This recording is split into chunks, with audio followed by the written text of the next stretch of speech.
اما بعد فاعوذ باللہ من الشیطان الرجیم بسم اللہ الرحمن الرحیم لا اقسم بهذا البلد وانت حل بهذا البلد ووالد وما ولد صدق اللہ مولانا العظیم۔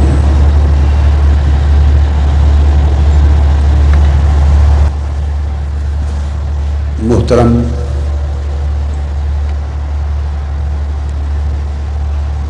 محدث اعظم دمشق فقیہ الشام العارف باللہ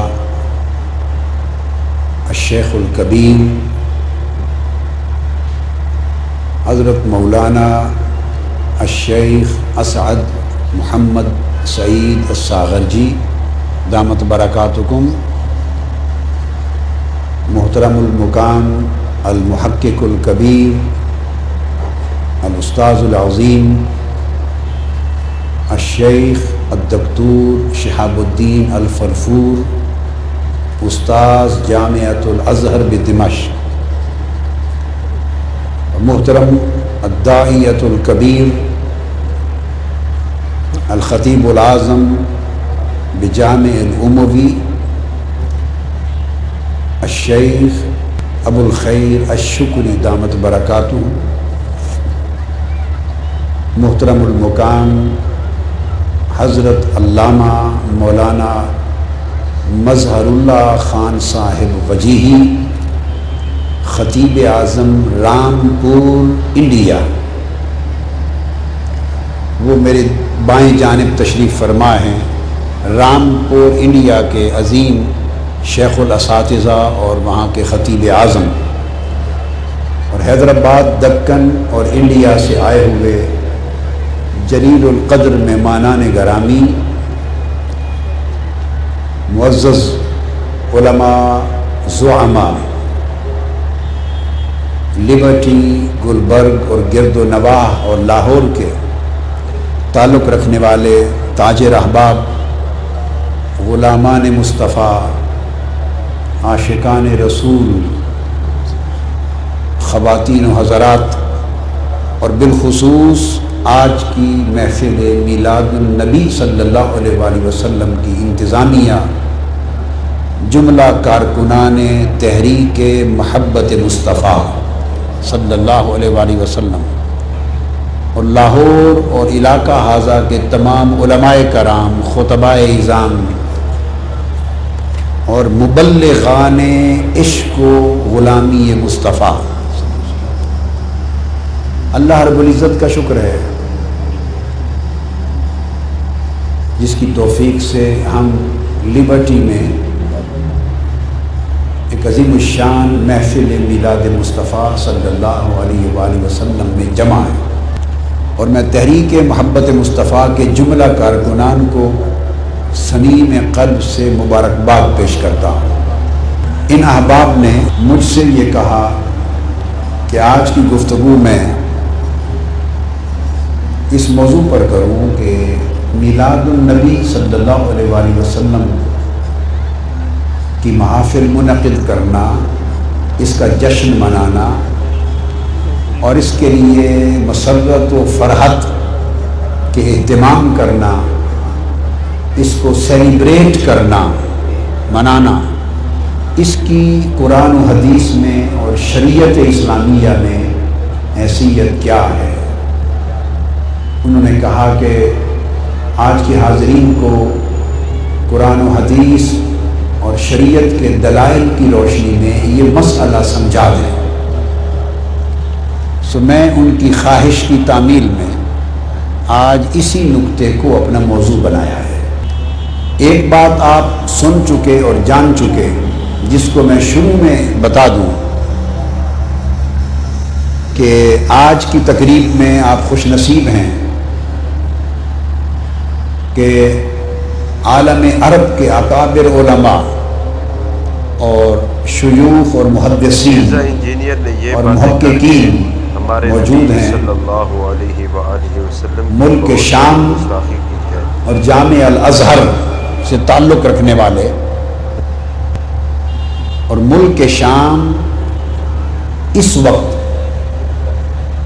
میرا ایک ایک لفظ نپاتلا ہے، مبالغے پر مبنی نہیں ہے، نہ میں کبھی مبالغے کی بات کرتا ہوں۔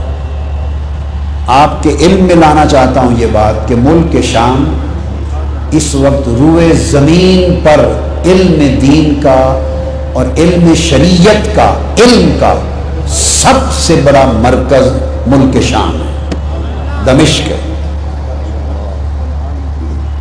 اور دوسرا تاریخی مرکز پھر الازہر مصر ہے، اور تیسرا علم دین کا، علم شریعت کا بڑا مرکز سرزمین بغداد ہے۔ میں تو بعد میں بیان کروں گا ہی، مگر انہوں نے اپنی زبان سے شہادت دی کہ جشن میلاد مصطفیٰ صرف پاک و ہند میں نہیں منایا جاتا، یہ سارے عالم عرب اور عالم اسلام کا معمول ہے۔ صرف سعودی عرب کے ایک محدود خطے کو چھوڑ کر، اور وہ بھی محض 75 سال سے، آج سے 75 سال پہلے پوری تاریخ میں حرمین شریفین میں بھی جشن میلاد مصطفیٰ آپ سے بڑھ کر دھوم دھام سے منایا جاتا تھا۔ انہوں نے یہ بات آپ کو بیان کر دی، اور میں تو پھر پورے عالم عرب، عالم اسلام میں ان کی محافل میلاد میں شریک ہوتا ہوں۔ دنیا کا کوئی کونا ایسا نہیں جہاں مصطفیٰ کے میلاد کا جشن نہ منایا جاتا، صلی اللہ علیہ وسلم۔ یہ پوری امت کا معمول ہے۔ اس کا انکار کرنے والے احباب عالم اسلام اور عالم عرب میں تعداد کے اعتبار سے آٹے میں نمک کی حیثیت بھی نہیں رکھتے، آٹے میں نمک کی حیثیت بھی نہیں رکھتے۔ اب میں آپ کو اس موضوع کی علمی حیثیت سمجھانا چاہتا ہوں۔ سب سے پہلے جو نقطہ میں واضح کروں گا، سب سے پہلے ایک بات ذہن نشین کر لیں کہ بعض ذہنوں کو ایک مغالطہ ہے، اور وہ یہ کہ اسلام میں یہ جو سیلیبریشن ہوتی ہے، سیلیبریشن، بعض مواقع کو منانا، سیلیبریٹ کرنا، بعض لوگ سمجھتے ہیں کہ سیلیبریشن یہ اسلام کی روایت نہیں ہے، یہ علاقائی، جغرافیائی یا پاکستان اور ہندوستان کی ثقافتی روایت ہے، سیلیبریشن کا تعلق اسلام سے نہیں ہے۔ پہلے اس نقطے سے شروع کرتے ہیں۔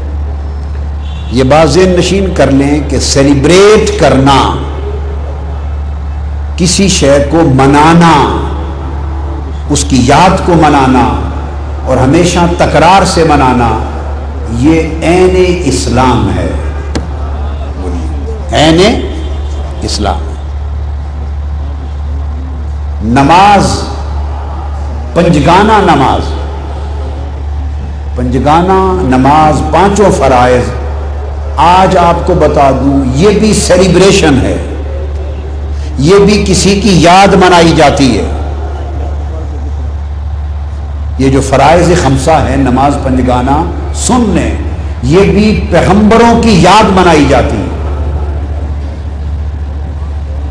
کتب احادیث میں اور کتب سیر میں آیا ہے، امام جلال الدین سیوطی نے الخصائص الکبریٰ میں روایت کی، اور امام طحاوی نے شرح معانی الآثار میں روایت کیا، اور دیگر بہت ساری کتب میں، حدیث کی کتابوں میں اور سیرت کی کتابوں میں ہے کہ نماز فجر یہ حضرت آدم علیہ السلام کی یاد منائی جاتی ہے، کہ حضرت آدم علیہ السلام کی توبہ جب قبول ہوئی تو فجر کا وقت تھا، اور آپ نے قبول توبہ پر 2 رکعت نماز شکرانہ ادا کی، اس 2 رکعت شکرانے کی یاد منانا نماز فجر کے 2 فرض بن گئے۔ تو نماز فجر سیلیبریشن ہے حضرت آدم کی قبول توبہ کی، نماز ظہر سیدنا ابراہیم علیہ السلام کی سیلیبریشن ہے۔ کتب حدیث میں آتا ہے کہ حضرت اسحاق علیہ السلام ان کی دعا کے نتیجے میں انہیں جب عطا ہوئے، ولادت ہوئی تو ظہر کا وقت تھا، آپ نے ان کی ولادت پر شکرانے کی 4 رکعتیں نفل پڑھی۔ وہ 4 رکعتیں حضرت ابراہیم کا شکرانہ امت محمدی کے لیے نماز ظہر بن گئی۔ نماز سے بڑی نکتہ سمجھ لیں، اللہ کی عبادت کوئی نہیں۔ بین العبد و بین الکفر ترک الصلاۃ، مومن اور کافر کے درمیان فرق نماز ہے۔ افضل العبادات نماز، علامت ایمان ہے۔ اللہ رب العزت کی عین عبادت نماز، اس نماز کو بھی اس نے اپنے محبوب پیغمبروں کی یادگاریں بنا رکھا ہے۔ ہر نماز کو کسی پیغمبر کے ساتھ منسوب کر رکھا ہے۔ تو ظہر حضرت اسحاق کے میلاد کی یادگار ہے، حضرت اسحاق کی ولادت کی شکرانے کی یادگار ہے۔ پھر نماز عصر، حضرت عزیر علیہ السلام 100 سال کی وفات کے بعد دوبارہ زندہ کیے گئے، جس کو قرآن نے کہا کم لبست، قال لبست یوما او بعد یوم، 100 سال کے بعد اٹھے۔ جب انہوں نے دیکھا کہ میں 100 سال کے بعد زندہ ہوا ہوں تو اللہ کے حضور شکرانے کے 4 نفل پڑھے، تو شکرانے کے 4 نفل حضرت عزیر کے امت محمدی کی نماز عصر بن گئی۔ سمجھ آئی ہے بات کی؟ پھر حضرت یعقوب علیہ السلام اور بعض روایتوں میں حضرت ایوب علیہ السلام طویل زمانے کی علالت اور بیماری کے بعد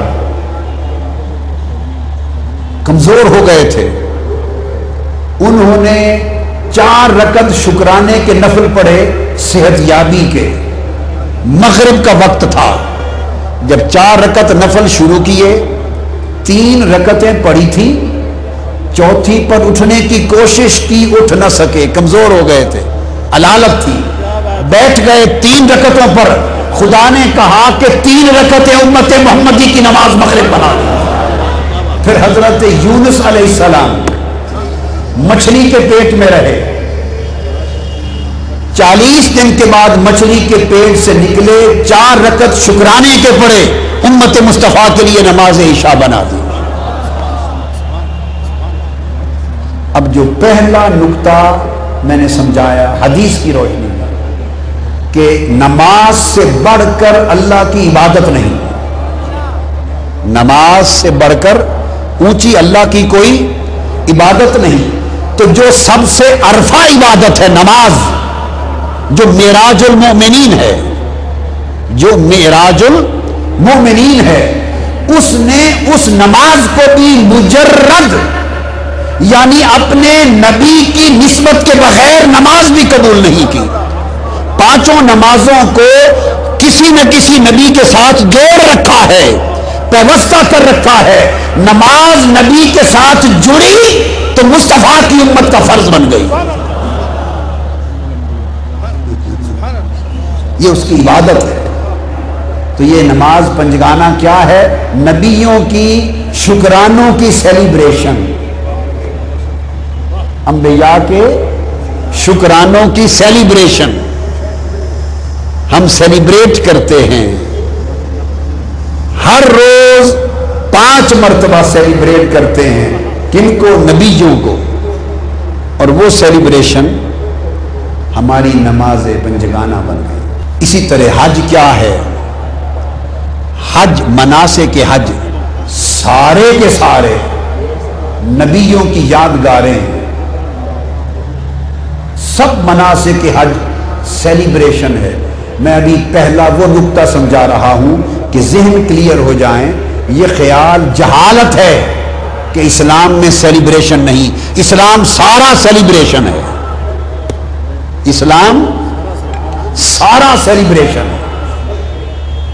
مناسک حج میں اچھا بھلا لباس ہے آپ کا، شلوار ہے، قمیض ہے، عربی جبے ہیں، قبے ہیں، عمامے ہیں، خوبصورت لباس ہے، شیروانی ہے، یہ طرح طرح کے ملک کے خوبصورت لباس ہیں، مسنون لباس ہیں۔ آپ مسنون پاک طیب طاہر لباس کے ساتھ حج کرنے جاتے ہیں، حکم ہوتا ہے سب لباس اتار دو، سب لباس اتار دو۔ کیا کرو؟ 2 چادریں پہن لو۔ باری تعالیٰ کیوں؟ فرمایا میرے ابراہیم کا لباس 2 چادریں تھا۔ تو حج کا لباس حضرت ابراہیم کے لباس کی سیلیبریشن ہے۔ پھر کعبے کے حرم میں داخل ہو جاؤ اور کہو لبیک اللہم لبیک، تلبیہ۔ تلبیہ کیا ہے؟ احادیث میں آتا ہے اور کل کتب تفسیر میں آتا ہے۔ حضرت عبداللہ ابن عباس رضی اللہ تعالیٰ عنہ روایت کرتے ہیں کہ جب حضرت ابراہیم علیہ السلام اور اسماعیل علیہ السلام نے مل کر کعبہ تعمیر کر لیا، کعبہ کی بنا ہو گئی، تعمیر ہو گئی، تو اللہ نے فرمایا کہ ابراہیم جبل ابو قبیس، اس پہاڑ کی چوٹی پہ کھڑے ہو کر اب لوگوں کو بلاؤ، اذن فی الناس بالحج، لوگوں کو حج کرنے کے لیے آواز دو۔ ابراہیم علیہ السلام نے پہاڑ کی چوٹی پہ کھڑے ہو کر اس وقت، آج سے 4000 سال پہلے، اس وقت آواز دی، لوگوں سے کہا، لوگوں سے، روحوں سے کہا کہ امرکم اللہ ان تحجوا بیتہ، اللہ نے تم حکم دیا ہے کہ آؤ اللہ کے گھر کا حج کرو۔ تو حدیث پاک میں آتا ہے جو لوگ زمین پر زندہ تھے، اطراف و اکناف عالم تک ہر ایک نے حضرت ابراہیم کی آواز سنی۔ جو اپنی ماؤں کے پیٹوں میں تھے، جو اپنی روحیں باپ کی پشتوں میں تھی، اور جو روحیں ابھی مالائے اعلیٰ میں تھی، جس نے آواز سنی وہیں سے کہا لبیک اللہم لبیک۔ ابراہیم کی صدا کا جواب تھا۔ 4000 سال گزر گئے، جب وادی مکہ، حرم مکہ میں آپ قدم رکھتے ہیں، خدا کہتا ہے بے شک بلایا ابراہیم نے 4000 سال پہلے تھا، مگر مجھے جواب پسند ہے، تم ہی وہی بولی بولنے لگ جاؤ، کہو لبیک اللہم لبیک۔ تو یہ تلبیہ کیا ہے؟ سیلیبریشن ہے ابراہیم کی پکار کے جواب کی۔ آج کوئی حج پہ جانے والا سنتا ہے ابراہیم علیہ السلام کی آواز؟ یاد رکھ لیں، یہ اللہ کی پکار کا جواب نہیں ہے، میں مسئلہ سمجھا رہا ہوں۔ لبیک اللہ میں حاضر ہوں، یہ اللہ کی پکار کا جواب نہیں ہے۔ کل حدیث کی کتب اور کل تفاسیر اٹھا کے دیکھیے، میں نے کیا عرض کیا؟ اللہ کی آواز کا یہ جواب نہیں ہے۔ حاکم المستدرک اٹھا کے دیکھیے، بہقی کی السنن الکبریٰ اٹھا کے دیکھیے، بہقی کی شعب الایمان اٹھا کے دیکھیے، امام طبری کی تاریخ طبری دیکھیے، جامع البیان دیکھیے، عبداللہ ابن عباس کے شاگرد تابعی حضرت مجاہد، ان کی تفسیر دیکھیے، امام سیوطی کی الدر المنصور دیکھیے، امام اسقلانی کی فتح الباری دیکھیے، جو کتاب اٹھا کے دیکھیں۔ بتانا چاہتا ہوں لبیک اللہم لبیک اللہ کی کسی ندا کا جواب بولیے نہیں ہے، ابراہیم علیہ السلام کی ندا کا جواب ہے، اللہ کی پکار کا آواز نہیں ہے۔ پھر کہہ رہا ہوں حضرت ابراہیم کی پکار کا جواب ہے، اور وہ پکار آپ نہیں سنتے، جواب دیتے، تو گویا یہ بھی یادگار ہے۔ پھر اس کے بعد یہی حدیث جو میں نے بیان کی کہ یہ اللہ کی پکار نہیں، ابراہیم علیہ السلام کی پکار کا جواب ہے، یہ مصنف ابن ابی شیبہ میں بھی ہے، امام شوکانی نے بھی اس کو بیان کیا، علامہ آلوسی نے بیان کیا، امام ابن عبد البر نے التمہید میں بیان کیا، امام زیلعی نے اس کو نسب الرایا میں بیان کیا۔ جو کتاب حدیث کی، سیرت کی، تفسیر کی، فقہ کی جو اٹھا لے، تو یہ ان کی پکار کی سیلیبریشن ہے، ہم جو تلبیہ کرتے ہیں۔ پھر اس کے بعد آپ عرفات میں جمع ہوتے ہیں. عرفات کو جمع ہونا زوال سے غروب کے درمیان حج ہے. حج کے لیے نہ کوئی نفل ہے، نہ کوئی خطبہ واجب ہے، نہ نفل ہے، نہ کسی قرآن کی سورت کی تلاوت ہے، نہ ذکر اذکار ہے، نہ خاص دعا ہے، نہ خاص طرز کی عبادت ہے، کچھ نہیں. کچھ آتا ہے تو پڑھ لیں، کچھ نہیں آتا تو کچھ نہ پڑھیں. گنگے بہرے گنگے بن کر زور سے مغرب کے درمیان میدان عرفات میں پہنچ جائیں، تم حاجی ہو گئے. کچھ نہیں کرنا، حج ہو گیا.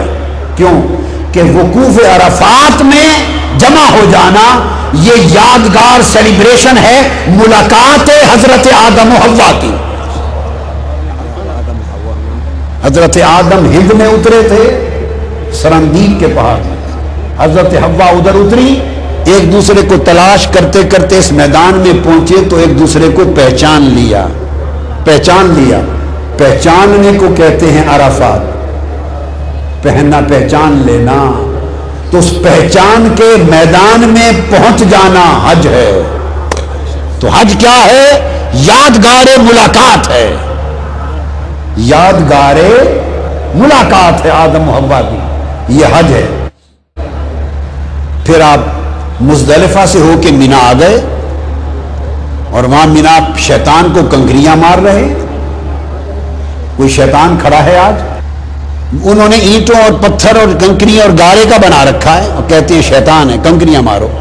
کبھی آپ نے عقل سے سوچا؟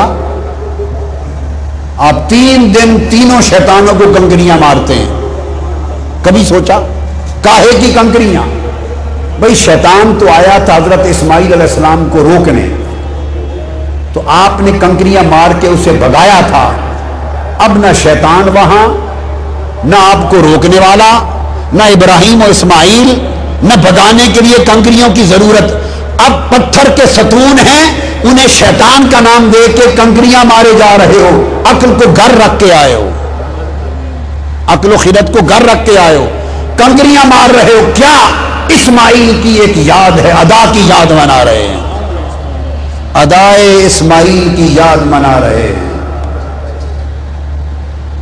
پھر ذبح کرتے ہیں، وہ ذبح اسماعیل کی یاد ہے، قربانی کرتے ہیں، احرام اتار دیتے ہیں. مقصود بات کا بتانا یہ تھا. پھر آ کے کعبے کا طواف کرتے ہیں، پہلے بھی بعد میں بھی، اور پھر حجر اسود کو چومتے ہیں، پتھر کو. اسلام پتھروں سے جان چھڑانے آیا تھا یا پتھروں کو گلے لگانے آیا تھا؟ بولیے. اسلام پتھروں سے جان چھڑانے آیا تھا. حرم کعبہ سے سب پتھر چن چن کے نکال دیے تھے. بات سمجھنا، سب پتھر نکال دیے. 2 پتھر ہیں، سارے پتھر اٹھا کے پھینک دیے. 2 پتھر رب نے اپنے کعبے کے اندر سما دیے. وہ کیا ہیں؟ دونوں پتھر کسی سے منسوب ہیں، کسی سے منسوب ہیں. ایک پتھر کعبے کی دیوار میں ہے، صحیح بخاری کتاب الحج، صحیح مسلم کتاب الحج، سنن ابن ماجہ کتاب المناسک، نسائی السنن الکبریٰ، امام احمد بن حنبل کی مسند، بیہقی کی سنن کبریٰ، کل کتب حدیث میں حجر اسود. بولیے پتھر کو چومنا توہین ہے؟ جی، پتھر کو چومنا نماز ہے؟ پتھر کو چومنا روزہ ہے؟ کیا ہے؟ کعبے میں لگا ہے پتھر، سیدنا فاروق اعظم پہنچے، یہ بخاری شریف میں، چومنے لگے. چارہ ہی کوئی نہیں، کوئی بھاگ ہی نہیں سکتا پتھر کو چومے بغیر. چومنے سے پہلے کہنے لگے انی اعلم انک حجر لا تضر ولا تنفع ولولا انی رأیت النبی یقبلک ما قبلتک ابدا. اے حجر اسود، میں جانتا ہوں کہ تو ایک پتھر ہی تو ہے، نہ میرا نفع تیرے ہاتھ میں ہے نہ میرا نقصان تیرے ہاتھ میں ہے. ہم موحد لوگ ہیں، توحید والے، سب پتھروں کو چھوڑ چکے، اور پتھروں کو چھوڑنے کے بعد اے پتھر تمہیں چومتے پھرتے ہیں. خدا کی قسم اگر مصطفیٰ کے لب تمہیں نہ لگے ہوتے تو میں تجھے کبھی بوسہ نہ دیتا. میں تو اس لیے چومتا ہوں کہ مصطفیٰ کے لب لگے. اب ہمیں حکم ہو گیا کہ پتھر چومو، مصطفیٰ کے لب لگے ہیں، چوما ہے. اب یہ بات وہ کہہ گئے اور چومتے رہے، مگر یہ بات سمجھ نہ آئی کہ وہ تصور میں حجر اسود کو چوم رہے تھے یا مصطفیٰ کے لبوں کو چوم رہے تھے. سب پتھر نکال دیے، ایک پتھر گاڑ دیا کعبے کے سین میں، اس کا نام مقام ابراہیم. اور اس مقام ابراہیم پر ابراہیم علیہ السلام کے قدموں کے نشان لگے ہوئے ہیں، قدموں کے نشان لگے ہیں. فرمایا واتخذوا من مقام ابراہیم مصلی. تمہارا طواف ہی قبول نہیں ہے اگر تم 7 چکر لگانے کے بعد 2 نفل مقام ابراہیم پہ نہ پڑھو. تو باری تعالیٰ نفل کیسے پڑھیں؟ فرمایا اس طرح سامنے کعبہ ہو اور تمہارے اور کعبے کے درمیان تمہارے سامنے وہ پتھر ہو جہاں میرے ابراہیم کے قدموں کے نشان ہیں. لوگوں، تم نبیوں کے قدموں کے نشانوں سے بھاگنے والے، اللہ والوں کے قدموں کے نشان سے بھاگنے والے ہر جگہ سے بھاگ گئے، مگر صحن کعبہ میں پہنچے تو خدا نے پکڑ لیا، کہا میرے پیغمبر کے قدموں کے نشان سامنے رکھو اور نفل پڑھو. اور وہ نشان کیا ہیں؟ ایک لطیف بات سمجھیں. وہ نشان ابراہیم علیہ السلام کے قدموں کے وہ میلاد مصطفیٰ کی نشانی ہے. قدمہ سیدنا ابراہیم علیہ السلام یا علامت و میلاد المصطفیٰ، حضور کے میلاد کی نشانی ہے. آپ کہیں گے وہ کیسے؟ یہ وہ پتھر تھا جس پہ کھڑے ہو کے ابراہیم علیہ السلام نے کعبہ تعمیر کیا. اس پر کھڑے تھے، تعمیر کیا تو پتھر پگھل گیا اور آپ کے قدموں کے نشان ثبت ہو گئے، پتھر کے سینے میں لگ گئے قدموں. جب کعبہ بن گیا ابراہیم علیہ السلام اسی پتھر پہ کھڑے تھے، اسی پتھر پہ کھڑے تھے. اب عرض کیا باری تعالیٰ میں نے تیرا گھر بنا دیا، اب اجازت ہو تو تجھ سے مزدوری مانگ لیں، مزدوری اجرت مانگ لیں. نحن نسأل اجرا منک لہذا البنا. اللہ نے فرمایا مانگ لو، کیا مانگتے ہو؟ ابراہیم علیہ السلام نے عرض کیا باری تعالیٰ وَاجْعَلْنَا أُمَّةً مُسْلِمَةً لَكَ وَأَرِنَا مَنَاسِكَنَا. یہ مانگ کر پھر فرمایا وَابْعَثْ فِيهِمْ رَسُولًا مِّنْهُمْ.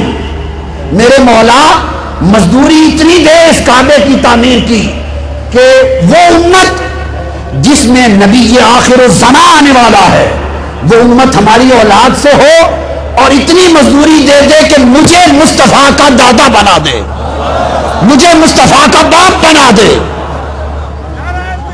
اجعلنی جد محمد المصطفیٰ ہذہ اجرتا وابعث فیہم رسولا، یعنی واجعل فیہم رسولا ای واجعل فی ذریتنا محمدا نبیا آخر الزمان. حضور کو ہماری اولاد میں پیدا کر. کیا مطلب؟ مجھے محمد کا بولو دادا بنا دے، کیونکہ قیامت کے دن ہر کسی کو نسبت سے پکارا جائے گا. جب میری باری آئے ابراہیم تو مجھے مصطفیٰ کا دادا کر کے پکارا جائے گا. قرآن میں ہے اذ یرفع ابراہیم القواعد من البیت واسماعیل ربنا تقبل منا انک انت السمیع العلیم ربنا واجعلنا مسلمین لک ومن ذریتنا امة مسلمة لک من ذریتنا وابعث فیہم رسولا منہم یتلو علیہم آیاتک. میری نسل میں مصطفیٰ بھیج تاکہ میں مصطفیٰ کا دادا بنوں. تو انہوں نے اس پتھر پہ کھڑے ہو کر ولادت کے مصطفیٰ کی دعا کی تھی. یہ ہے نکتہ، هذه النکتہ هو دعا لولادت المصطفیٰ فی ذریتہ اذا کان قائما علی نفس الحجر مقام ابراہیم. حضور کے میلاد کی دعا کی تھی کہ میری اولاد میں حضور کی ولادت ہو. اب اگلی بات غور سے سنیں. اس پتھر کی خصوصیت یہ ہے کہ جہاں کھڑے ہو کر میلاد مصطفیٰ کی دعا کی گئی کہ میری اولاد میں حضور کی ولادت ہو. اب یہ بتائیے ساری زندگی میں ایک ہی پتھر پہ حضرت ابراہیم کے قدم لگے تھے اور کسی پتھر پہ ان کے قدم نہیں لگے تھے.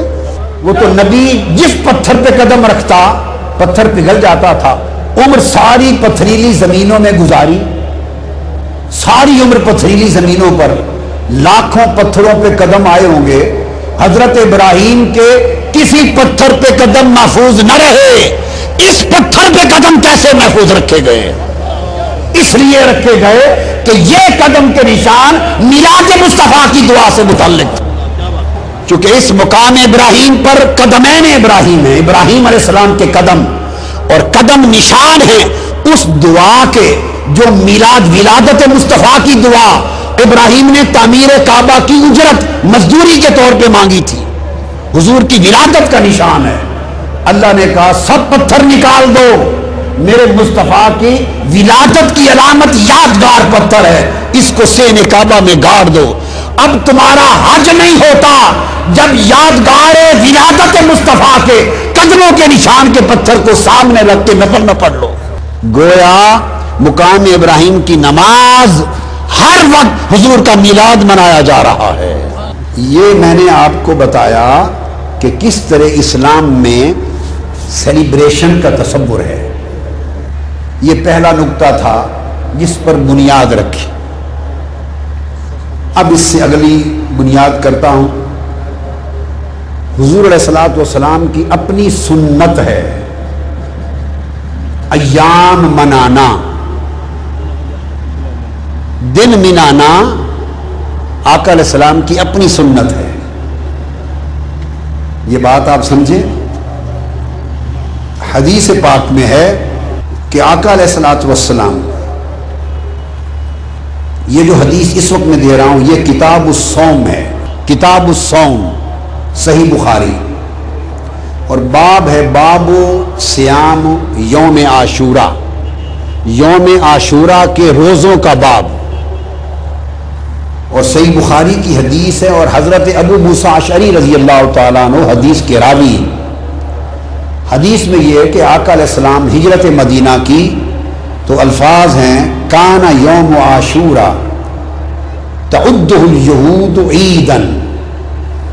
عاشورہ کا دن بخاری شریف یہودی لوگ بطور عید مناتے تھے. یہ بات سمجھنے والی ہے. یہودی لوگ اسے بطور بولیے عید مناتے تھے. اور یہ بھی سن لو کہ بطور عید کیوں مناتے تھے. اس سے اوپر کی حدیث اسی بخاری شریف جو حضرت عبداللہ ابن عباس رضی اللہ تعالیٰ عنہ سے مروی ہے, اس میں فرمایا یوم عید اس لیے مناتے تھے کہ انہوں نے فرمایا ھذا یوم صالح, ھذا یوم نجى اللہ بنی اسرائیل من عدوهم فصامہ موسیٰ. فرمایا یہ نیک دن ہے, یہ موسیٰ علیہ السلام کا یوم فتح ہے. فرعون پر فتح ہوئی تھی اور آپ بنی اسرائیل کو لے کے نجات دلا گئے تھے, پار چلے گئے تھے دریائے نیل سے. فرمایا چونکہ یوم فتح ہے حضرت موسیٰ کا, اس لیے حضرت موسیٰ نے شکرانے کا روزہ رکھا. اور اب اگلی حدیث میں حضرت ابو موسیٰ اشعری فرماتے ہیں کہ وہ یوم عید مناتے تھے. وہ پیغمبر صلی اللہ علیہ وسلم جو حکم دیتے تھے کہ یہودیوں کی مخالفت کیا کرو, یہود و نصارہ کی مخالفت کرو, ان سے مشابہت نہ کرو, ان سے اپنے نظام کو جدا رکھو.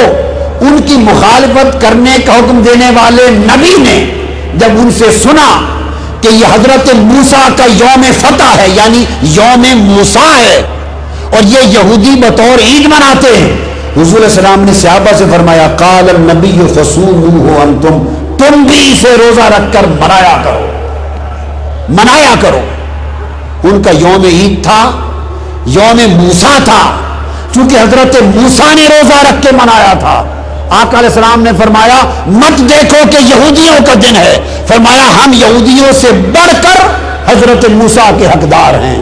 ارے لوگوں, مصطفیٰ یہودیوں سے بڑھ کر حضرت موسیٰ کے حقدار ہیں.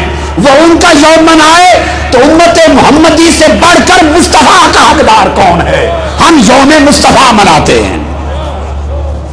یہی کلمات صحیح مسلم میں ہیں یہی کلمات اور یہی جو میں نے آپ کو بتایا وہ بخاری شریف میں اور مسلم شریف میں کتاب الصیام حدیث ہے کان یوم عاشورا، یہ صحیح مسلم میرے ہاتھ میں، یومن تعظمہ الیہود وتتخذہ عیدا، میں زور دے رہا ہوں لفظ عید پر، لفظ عید پر کہ روزہ تو رکھتے تھے یہود، یوم عاشورہ تو سیلیبریٹ کرتے تھے، مگر الفاظ ہیں کہ اسے عید کا دن بنا کر مناتے تھے۔ آقا علیہ السلام پیچھے نہیں ہٹے کہ ان کا عید کا دن ہے ہم کیوں سیلیبریٹ کریں، نہیں، نسبت چونکہ حضرت موسیٰ سے ہے، فرمایا میری امت بھی سیلیبریٹ کرے۔ اور اس دن یہودی عورتیں زیور پہنتی، یہ بھی صحیح مسلم شریف میں ہے، اچھے لباس پہنتی، بطور عید مناتے، آقا علیہ السلام نے صحابہ کو اس کے منانے کا حکم دے دیا۔ یہ وہ بنیادی چیز تھی جو میں نے سمجھائی کہ یوم منانا آقا علیہ الصلوۃ والسلام کی سنت ہے۔ حضور علیہ السلام نے خود نسبت موسیٰ سے یوم موسیٰ کو منایا۔ پھر آگے یہ دن مسند امام احمد بن حنبل میں حدیث ہے، فرمایا کہ یہ وہ دن ہے یوم عاشورہ جس دن حضرت نوح علیہ السلام کی کشتی جودی پہاڑ پر جا کے لگی تھی۔ مسند امام احمد بن حنبل میں حدیث آئی ہے، حضرت ابو ہریرہ اس کے راوی ہیں، فرمایا یہ عاشورہ کا دن یوم موسیٰ بھی ہے، یوم نوح بھی ہے، فرمایا اس کو مناؤ، تو مصطفیٰ نے یوم نوح بھی منایا اور یوم موسیٰ بھی منایا۔ اور صحیح بخاری میں ایک اور حدیث ہے کہ جاہلیت میں یہ وہ دن ہے عاشورہ کا جس دن کعبے کو غلاف چڑھایا گیا تھا، تو یہ یوم غلاف کعبہ بھی تھا۔ تو جب دور جاہلیت میں ہجرت مدینہ سے پہلے بھی آقا علیہ السلام اس دن کو مناتے تھے، تو حضور نے یوم غلاف کعبہ بھی منایا۔ یوم، یہ صحیح بخاری کتاب الحج، کان یومن تستر فیہ الکعبہ، وقال الامام ابن الحجر الاسقلانی کان یعظمہ بکسوۃ الکعبہ فی، وہ اس دن کی عزت کرتے تھے کہ یہ کعبے کے خلاف کا دن ہے۔ تو آپ نے دیکھا کہ حضور نے یوم نوح بھی منایا، حضور نے یوم موسیٰ بھی منایا اور حضور نے یوم غلاف کعبہ بھی منایا۔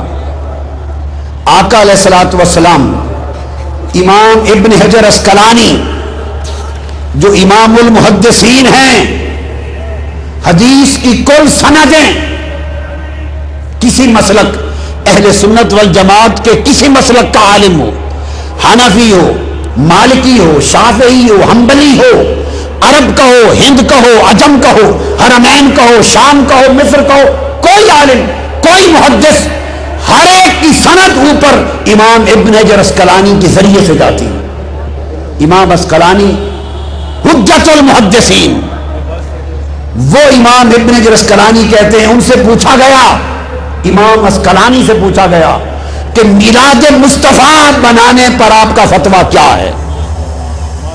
امام جلال الدین سیوطی نے اس کو روایت کی، حسن المقصد فی عمل المولد میں امام سیوطی نے روایت کیا کہ امام ابن حجر اسقلانی سے پوچھا کہ جشن میلاد مصطفیٰ، حضور کا میلاد منانے پر آپ کا فتویٰ اور دلیل کیا ہے؟ فرمایا حضور کا میلاد منانا ابن حجر اسقلانی نے اس حدیث اور سنت رسول سے ثابت ہے۔ اسقلانی فرماتے ہیں کہ جب حضور نے خود مدینہ پہنچ کر یوم موسیٰ منایا تھا، تو جب وہ یوم موسیٰ منا رہے ہیں، ہم یوم ولادت مصطفیٰ کیوں نہ منائیں؟ اب یہ کوئی پاکستانی عالم کا حوالہ نہیں دیا میں نے، کسی ہندوستانی عالم کا حوالہ نہیں دیا، اور آج کا نہیں، میں نے حوالہ دیا امام ابن حجر اسقلانی کا آپ کو۔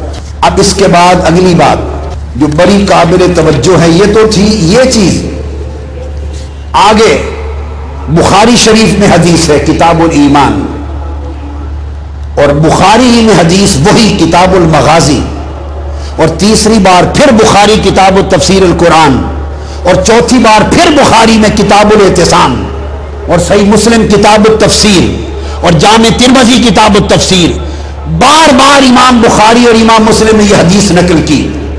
ایک یہودی نے، کیا؟ ایک یہودی نے حضرت عمر فاروق سے پوچھا رضی اللہ تعالی عنہ، سیدنا فاروق اعظم سے پوچھا کہ اے عمر، کہ آپ کے قرآن میں ایک آیت ایسی ہے، ایک آیت اگر وہ ہماری تورات میں اترتی، ہماری تورات میں اترتی تو ہم اس دن کو یوم عید کے طور پہ مناتے۔ یہ بخاری میں بھی ہے، مسلم میں بھی ہے، اور میں ترمذی شریف سے پڑھتا ہوں آپ کے لیے، ترمذی شریف میں بھی ہے۔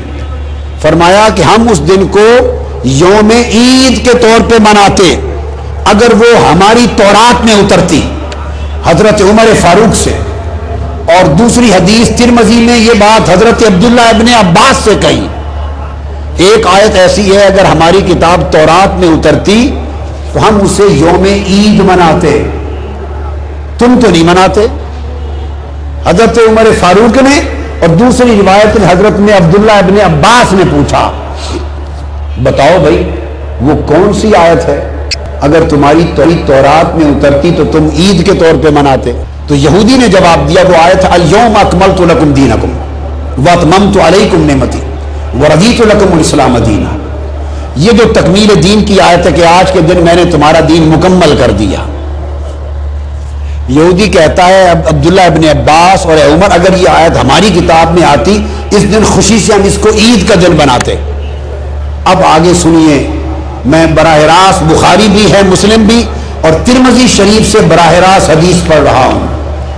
جامع ترمذی کتاب تفسیر القرآن باب 6 من سورۃ المائدہ، قال قرأ ابن عباس اليوم اکملت لکم دینکم واتممت علیکم نعمتی، وعنده یہودی فقال لو انزلت هذه علینا لاتخذنا یومها عیدا، ہم اس کو عید بنا لیتے۔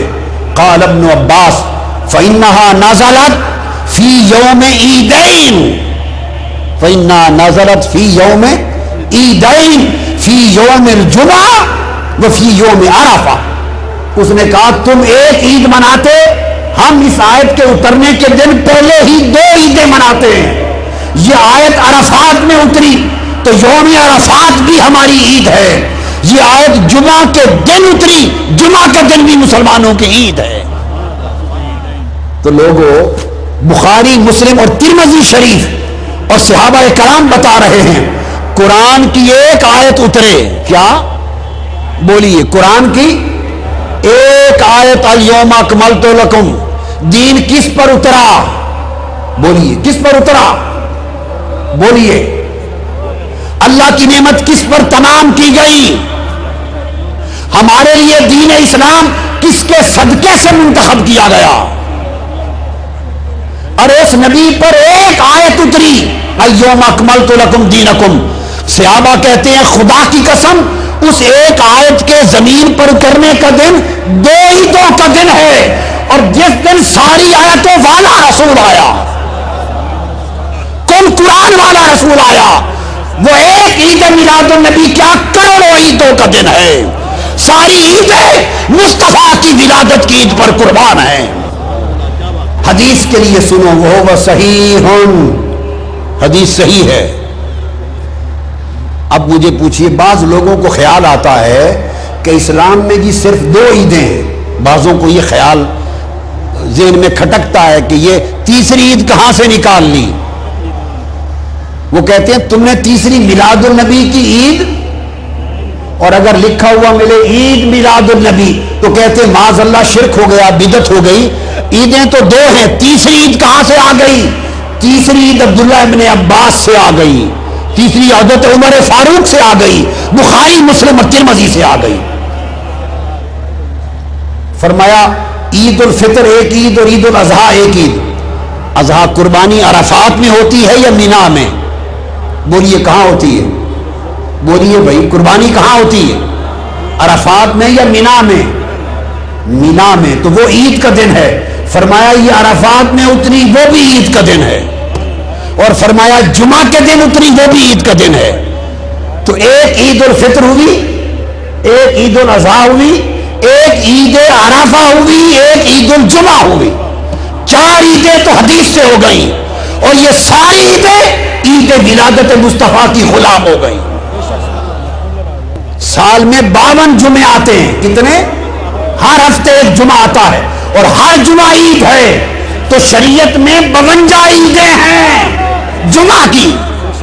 تو جمعہ کے عید ہونے پر ہمارے ذہن میں کبھی ہیجان نہیں آتا اور میلاد مصطفیٰ کے عید ہونے پر ہیجان آتا ہے. نادانوں کچھ تو سوچا کرو. اور تم پر میرے آقا کی عنایت نہ سہی. ظالم وہ کلمہ پڑھانے کا بھی احسان گیا. حضور سے اتنے دور ہو گئے, مصطفیٰ سے اتنے بیگانہ ہو گئے کہ جمعہ بھی تمہیں عید پسند ہو, عرفہ کی عید بھی پسند ہو, ساری عیدیں پسند ہو, مگر ولادت مصطفیٰ آئے تو عید کی وجبی ہو جائے. اب آئیے جمعہ کیوں عید بنا, آگے چلتے ہیں. جمعہ بولیے کیوں عید بنا؟ حدیث سے پوچھتے ہیں کہ جمعہ کا دن عید کیوں بنا. آئیے آقا علیہ السلام نے فرمایا, حدیث ہے سنن ابن ماجہ سیاستہ کی حدیث, کتاب و اقامت الصلاۃ, طبرانی المعجم الاوسط,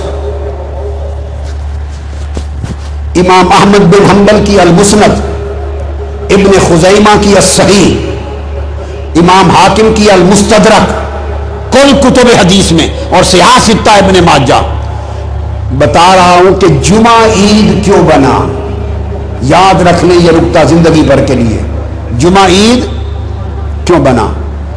آقا علیہ السلام نے فرمایا, حدیث پاک ہے سنیں, حضرت عبداللہ ابن عباس رضی اللہ تعالیٰ عنہ ہوا یروی, ابن عباس روایت کرتے عبداللہ ابن عباس, حضور علیہ السلام نے فرمایا ان ھذا ای یوم الجمعہ, یہ دن ھذا یوم عید جعلہ اللہ للمسلمین, اللہ نے اس دن کو عید کا دن بنایا ہے مسلمانوں کے لیے. فمن جاء الی الجمعہ فلیغتسل, اس دن غسل کر کے آیا کرو, نئے کپڑے پہنا کرو, خوشبو لگایا کرو. میں 3 باتیں بتاؤں گا. یہ پہلا نقطہ, جمعہ عید کا دن ہے, غسل کیا کرو, نئے کپڑے پہنا کرو, خوشبو لگایا کرو, مسواک کیا کرو, چمک دمک سے آیا کرو. کیوں؟ جمعہ عید کا دن ہے. ایک حدیث آگے, یا رسول اللہ پھر اور کیا کریں؟ یہ بات غور سے سنیں. یا رسول اللہ پھر اور کیا کریں؟ اور کیا کریں؟ دوسری حدیث سنن ابی داؤد کتاب الصلاۃ باب فضل یوم الجمعہ, اور سنن نسائی کتاب الجمعہ, اور ابن ماجہ کتاب اقامت الصلاۃ. حضرت اوس بن اوس روایت کرتے ہیں رضی اللہ تعالی عنہ. پہلی بتایا حضور نے فرمایا جمعہ عید کا دن ہے, اللہ نے بنایا ہے. اب یہ تیسری عید ثابت ہو گئی یا نہیں؟ بولیے. تو 2 کہاں گئی پھر؟ جو اسلام میں صرف 2 عیدیں ہیں وہ صرف 2 کہاں گئی؟ اللہ نے فرمایا جمعہ عید کا دن بنایا ہے, 52 عیدیں جمعہ کی سال میں اور ایڈ ہو گئی. 2 کی شرط ختم ہو گئی. وہ عید شرعی ہے, واجب ہے. یہ عید فرحت ہے, عید محبت ہے. اور بتا رہا ہوں کہ پھر آقا اور کیا کریں؟ فرمایا اکثروا علیہ من الصلاۃ, جمعہ کے دن مجھ پر کثرت سے درود و سلام پڑھا کرو. عید کا دن ہے, فرمایا جمعہ عید کا دن ہے, نہایا دھویا کرو, نئے کپڑے پہنا کرو, اور کثرت سے مجھ پر درود و سلام پڑھا کرو. 2 باتیں آ گئیں. یا رسول اللہ یہ بات بھی سمجھ میں آ گئی. یا رسول اللہ یہ بات بھی سمجھ میں کہ جمعہ عید ہے, یوم عید ہے, جمعہ کو غسل کریں, جمعہ کو کثرت کے دن درود و سلام پڑھیں. فہمنا, سمجھ آ گئی. مگر لما نفعل ھذا, لماذا, کیوں کریں؟ یہ عید کا دن کیوں بنا؟ درود و سلام کیوں پڑھا جائے؟ آقا نے فرمایا ان من افضل ایامکم یوم الجمعہ, سب سے افضل دنوں میں یوم جمعہ ہے. کیوں؟ فی خلق آدم, یہ حضرت آدم کے میلاد کا دن ہے. یہ حضرت آدم کے میلاد کا دن ہے، چونکہ پہلے نبی ہیں۔ میلاد اس لیے پیدائش کا دن، ماں باپ تو نہیں تھے تو ولادت ماں باپ کے طریق پہ نہیں، پیدائش تھی، پیدائش خلقت تخلیق، اس تخلیق کو استعارتاً سمجھانے کے لیے مولد میلاد کہہ رہا ہوں۔ چونکہ جمعہ پیدائش آدم کا دن ہے، میلاد آدم کا دن ہے، تو قیامت تک امت کے لیے میلاد آدم کے دن یوم جمعہ کو یوم عید بنا دیا۔ ارے لوگو، جس دن حضرت آدم کی ولادت ہو وہ یوم عید بن جائے، اور جس دن مصطفیٰ کا میلاد ہو، جن کے صدقے خود آدم کی توبہ قبول ہوئی اور جن کے درود کے صدقے ان کا نکاح ہوا، اس نکاح سے آپ اور ہم حلالی پیدا ہوئے، ہم پیدا ہوئے، ہم جو حلالی اولاد بنے حضرت آدم کی، اس کی وجہ بھی درود و سلام مصطفیٰ ہے۔ حضور پر درود و سلام نے ہمیں ان کی نسل بنا دیا، تو وہ عید کا دن ہے۔ نسائی شریف سیاستہ کی کتاب، سنن نسائی کتاب الصلاۃ، طبرانی میں امام ابن کثیر نے بھی روایت کیا، حضور علیہ السلام حدیث ہے، فرمایا کہ معراج کی رات براق پہ سوار ہو کر بیت المقدس پہنچے، القدس۔ جب وہاں پہنچے تو جبرائیل امین نے عرض کیا، یا رسول اللہ یہ خاص جگہ ہے، ذرا نیچے تشریف لائیے۔ آقا علیہ السلام براق سے اتر آئے، حدیث پاک ہے، حضور نے فرمایا جب براق سے میں اتر آیا فنزلت فصلیت، نیچے اتر آیا، پھر میں نے 2 نفل پڑھے، نماز پڑھی۔ جب 2 نفل پڑھ کے فارغ ہوا تو جبرائیل امین نے پوچھا، اتدری این صلیت؟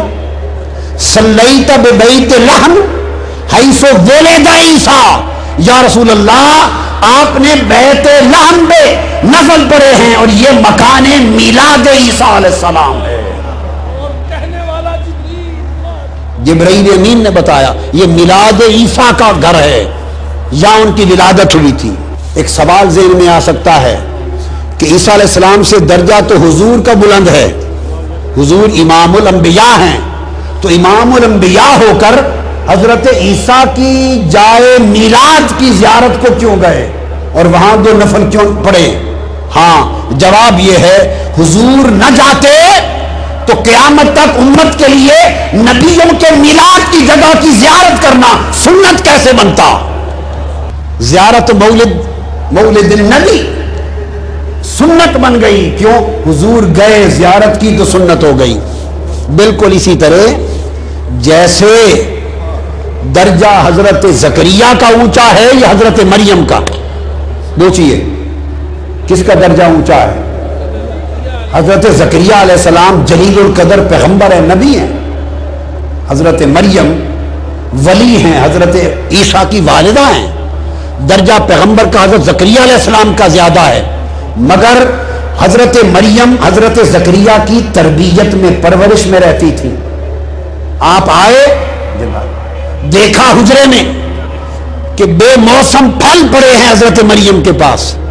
قرآن کہتا ہے وہ نبی ہیں، وہ ولی ہیں، اس کی کرامت دیکھی، بے موسم پھل دیکھے، جگہ دیکھ کر حضرت زکریا وہاں اس جگہ کے صدقے سے دعا مانگنے کھڑے ہو گئے۔ ہنالک دعا زکریا ربا، حضرت مریم کی جگہ پر کھڑے ہو کر اللہ کے پیغمبر نے دعا مانگی، مریم کو بے موسم پھل دینے والے رب، مجھے عمر کا موسم بیت گیا پر مجھے بھی یحییٰ کا پھل عطا کر دے۔ فنادتہ الملائکۃ وہو قائم یصلی فی المحراب، ابھی وہیں کھڑے دعا کر رہے تھے کہ فرشتے آ گئے، یا زکریا انا نبشرک بغلام، ہم تجھے بیٹے کی خوشخبری ولادت کی دیتے ہیں۔ تو آپ نے دیکھا نبی نے ولی کی جگہ پہ جا کے دعا کی، کیوں؟ اگر ولی کوئی کام کرے اور ہم اسے نبھائیں تو باعث برکت ہوتا ہے، مگر شریعت میں سنت نہیں ہوتا۔ لوگ انکار کر سکتے تھے کہ برکت ہے، شریعت میں سنت نہیں۔ رب نے نبی سے ولی کی جگہ پہ دعا کروائی تاکہ انسانیت کے لیے سنت انبیاء بن جائے۔ اللہ نے مصطفیٰ کو حضرت عیسیٰ کے مقام میلاد پر بھیجا تاکہ ہمارے لیے میلاد منانا سنت بن جائے۔ حضور نے معراج کی رات اوپر بعد میں گئے، بیت لحم میں عیسیٰ کا میلاد پہلے منایا۔ کون عیسیٰ؟ وہ جن کا ولادت کے وقت ہی اللہ نے ان کا میلاد منا دیا تھا۔ حضرت عیسیٰ ان کی ولادت کے وقت ہی اللہ نے ان کا میلاد بولیے منا دیا تھا۔ کیسے؟ حضرت مریم سے فرمایا مریم جب عین میلاد عیسیٰ کا وقت آیا، یعنی میلاد عربی میں ولادت کو کہتے ہیں، کسے کہتے ہیں؟ جب ولادت عیسیٰ کا وقت آیا تو فرمایا مریم یہاں آ جا، کھجور کے درخت کے نیچے عیسیٰ کا میلاد ہو رہا ہے، ولادت ہو رہی ہے۔ میلاد عیسیٰ کی برکت میں حضرت مریم کو کھجور کے گچھے نیچے کر دیے تو گویا شیرینی بھی کھلا دی اور نیچے سے میٹھے پانی کا شربت بھی پلا دیا۔ فرمایا نیچے سے چشمہ ٹھنڈے میٹھے پانی کا ہے، یہ میلاد عیسیٰ کا شربت ہے، اور یہ کھجوریں کھا، یہ میلاد عیسیٰ کی شیرینی ہے۔ اللہ نے شیرینی بھی بانٹی میلاد عیسیٰ پر، شربت بھی بانٹا چشمے کا میلاد عیسیٰ پر۔ خدا عیسیٰ کا میلاد منائے تو کھجور کی شیرینی اور ٹھنڈے چشمے کے شربت پلائے، اور اس خدا نے جب مصطفیٰ کا میلاد منایا، عیسیٰ کے میلاد پر کھجور بانٹی، مصطفیٰ کے میلاد پر کل عرب میں بیٹے بانٹ دیے، کسی کے گھر بیٹی نہیں کی، سارا سال بیٹے عطا کیے، میلاد مصطفیٰ منایا، خشک درخت ہرے کر دیے، وادیاں شاداب کر دی، کمزور دبلے پتلے جانور طاقتور کر دیے، بے اولادوں کو اولاد دے دی۔ رب نے میلاد منایا۔ آپ ٹیوبیں کمکمیں لائٹیں لگاتے ہیں تو آپ کمکمیں لگا کر مصطفیٰ کا میلاد مناتے ہیں۔ خدا نے فرمایا فرشتوں سارے ستارے آمنہ کی چھت کے اوپر کر دو، مصطفیٰ کا میلاد ہے، تم کمکمیں ہو جاؤ۔ یہ تو خدا کا منانا تھا۔ اب آگے چلیے، حضور نے اپنا میلاد خود منایا۔ کون ہے جو اس میلاد منانے کو سنت مصطفیٰ ثابت ہو جانے کے بعد انکار کرے؟ حدیث ہے بیہقی شریف، ان کی السنن الکبریٰ، حوالے سنتے آئیے۔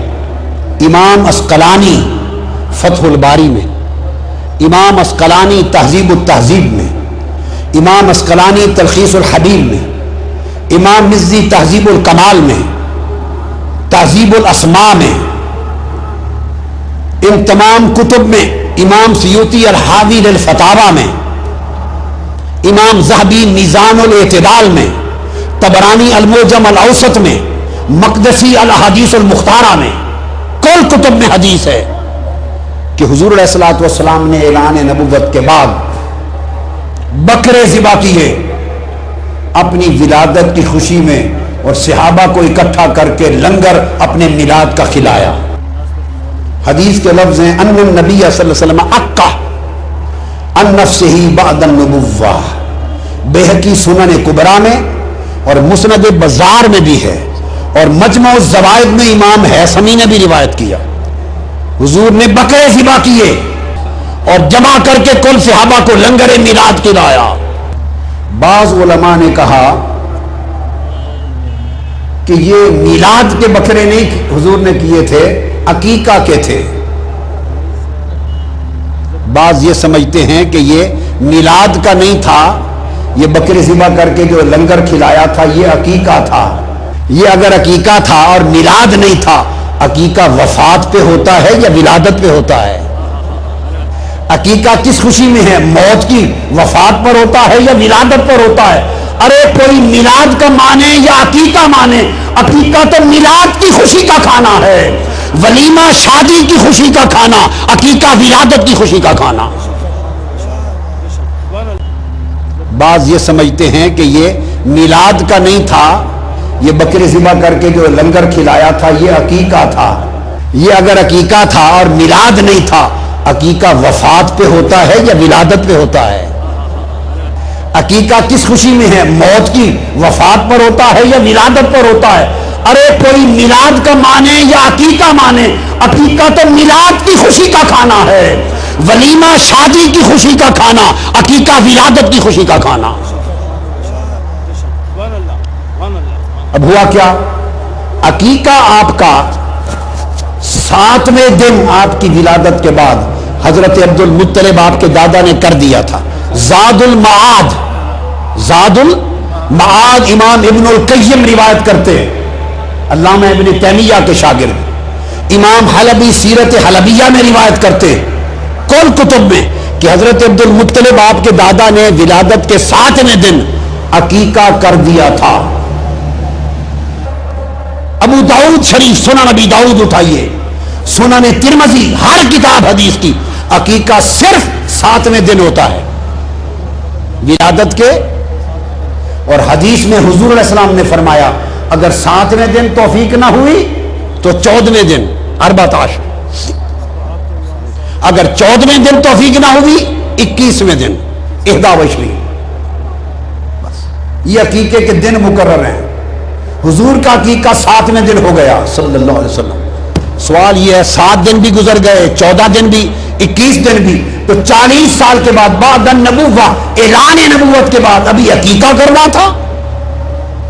استغفر اللہ العظیم۔ اگر ذہن میں یہ خیال آئے کہ اس لیے عقیقہ کیا کہ جب آپ کا عقیقہ کیا گیا تو وہ دور جاہلیت تھا، قبل البعثہ، تو آپ نے چاہا ہوگا کہ میں اپنی نبوت کے بعد اپنی شریعت میں پھر دوہراؤں، اعادہ کروں۔ ایک خیال ہے، اس کا جواب دیتا ہوں کہ شاید آپ نے فرمایا کہ وہ بعثت سے پہلے دور جاہلیت میں تھا اور میں نبوت کے بعد دوہراؤں۔ سنو، اگر دور جاہلیت میں بعثت سے پہلے کا عمل ناجائز ہو گیا اور دہرانا پڑا تو عقیقہ سے پہلے ضروری تھا کہ حضور حضرت خدیجہ الکبریٰ والا نکاح دہراتے سب سے پہلے۔ وہ بعثت سے 15 سال پہلے ہوا تھا، حضرت خدیجہ الکبریٰ سے 15 سال پہلے ہوا تھا وہ خدیجہ الکبریٰ کا نکاح جو بعثت سے پہلے تھا، جس سے سیدہ فاطمہ ہوئی، جس سے رقیہ ہوئی، جس سے حضرت زینب ہوئی، جس سے ام کلثوم ہوئی، جس سے ابراہیم ہوئے، قاسم ہوئے، طیب و طاہر، کل اولاد جس الکبریٰ سے ہوئی۔ جب اعلان نبوت کیا وہ نکاح تو دہرایا نہیں، عقیقہ کیوں دہرانے لگے؟ اس نکاح کا تو مہر بھی حضرت ابو طالب نے پے کیا تھا۔ اور جو لوگ حضرت ابو طالب کے بارے میں بدگمانی اور بد اعتقادی رکھتے ہیں وہ بھی سمجھ لیں اگر آقا کی بارگاہ میں قبولیت نہ ہوتی تو ان کا مہر اپنے نکاح میں قبول نہ کرتے۔ ان کے نکاح بھی حضرت ابو طالب نے دیا، مہر بھی اپنی جیب سے دیا، اس نکاح سے کل آل رسول پیدا ہوئی۔ حضور نے نکاح خدیجہ الکبریٰ کا تو اعادہ نہیں کیا، تو عقیقہ کا اعادہ اس سے زیادہ ضروری ہو گیا؟ نہیں۔ تو پھر کیا کیا؟ وہ جس کو عقیقہ کا لفظ بولا گیا وہ دراصل کھانا ہے، ذبح ہے، بکروں کا صدقہ، خیرات ہے، فی فرحۃ المولد ھذہ عقیقہ، والولیمہ ھذا فی فرحۃ الزواج۔ یہ دو کھانے ہیں، شادی کی خوشی کا کھانا ولیمہ کہلاتا ہے، ولادت میلاد کی خوشی کا کھانا عقیقہ کہلاتا ہے۔ تو آقا نے حدیث پاک ہے اعلان نبوت کے بعد کون صحابہ کو جمع کیا اور اپنی شریعت میں، اپنی سنت میں اپنے میلاد کا لنگر کھلا کر قیامت تک میلاد مصطفیٰ منانا سنت بنا دیا، اور پھر اس سنت پر اجر عطا کیا، حضور کے میلاد کی خوشی پر اجر عطا کیا، اجر۔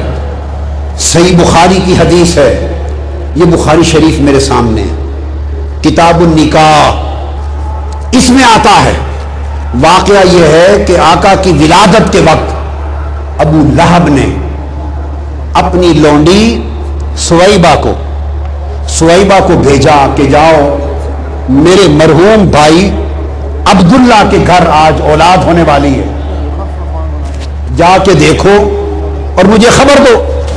آقا علیہ السلام کی ولادت ہوئی، سویبہ نے حضور کو ہاتھوں پہ لیا صلی اللہ علیہ وسلم، دوڑی آئی اور آ کر ابو لہب کو خوشخبری دی، ابو لہب کو، اور کہا ابو لہب مبارک ہو، اللہ نے تمہارے مرحوم بھائی کے گھر بیٹا محمد پیدا فرما دیا ہے۔ یہ حدیث بخاری شریف کی کتاب النکاح میں ہے، مصنف عبد الرزاق میں ہے، بہقی کی سنن کبریٰ میں ہے حاضر حدیث، بہقی کی شعب الایمان میں ہے، بہقی کی دلائل النبوت میں ہے، امام ابن کثیر نے اپنی تفسیر ابن کثیر میں دیا ہے، اور امام بغوی نے شرح السنہ میں روایت کیا، امام زیلعی نے نصب الرایہ میں، امام اسقلانی نے فتح الباری میں، امام عینی نے عمدۃ القاری شرح البخاری میں، اور عالم عظیم علماء دیوبند کے علامہ انور شاہ کاشمیری نے بخاری کی شرح فیض الباری میں سب میں روایت کیا کہ جب ولادت ہوئی تو صہیبہ نے آ کے مبارک دی، ابو لہب اللہ نے تجھے بھتیجا محمد عطا کیا۔ ابو لہب نے اپنی ان 2 انگلیوں کے اشارے سے اس کو کہا صہیبہ میرے بھتیجے محمد کی ولادت، میرے بھتیجے محمد کے میلاد کی خوشی میں جا تمہیں آزاد کیا۔ صہیبہ آزاد ہو گئی۔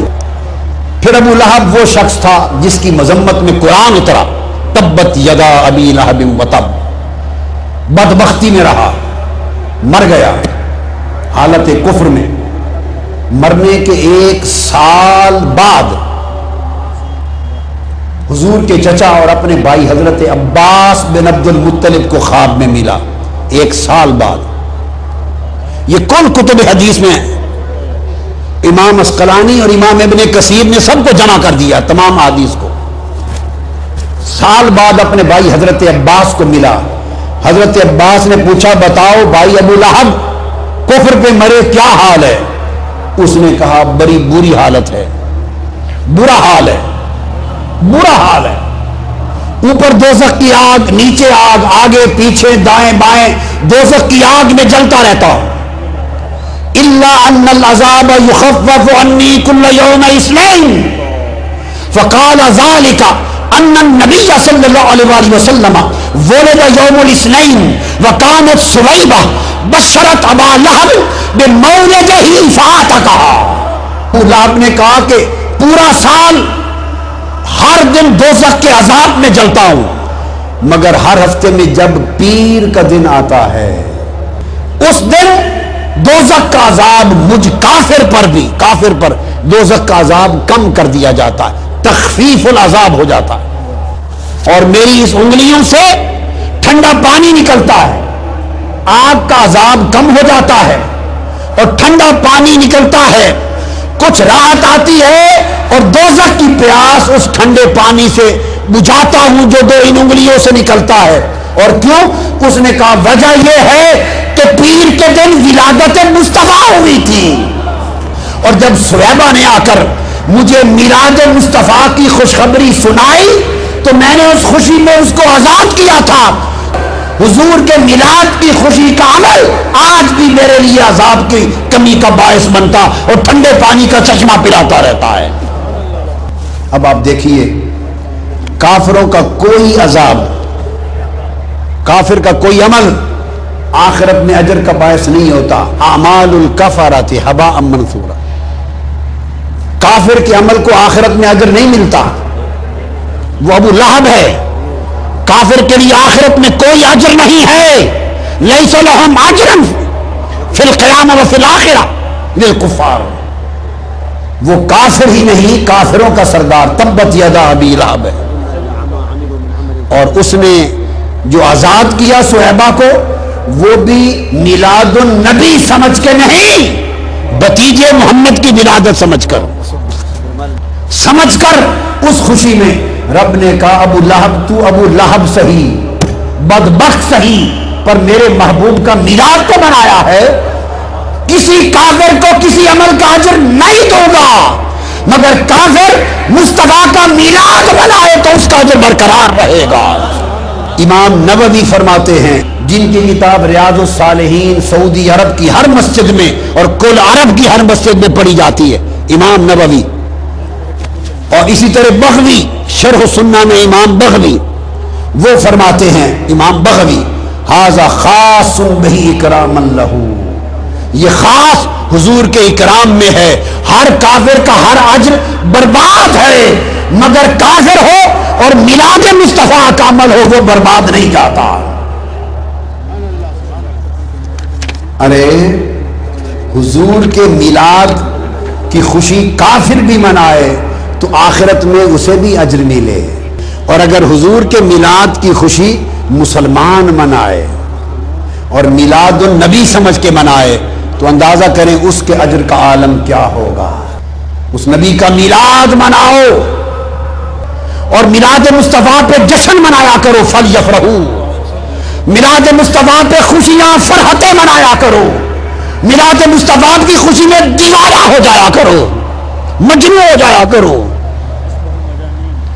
مجنون لیلا کے شیخ نے بتایا تھا، لیلا کے کتے کے پاؤں چومتا تھا۔ کسی نے پوچھا پاگل ہو؟ اس نے کہا میں نہیں، تم پاگل ہیں۔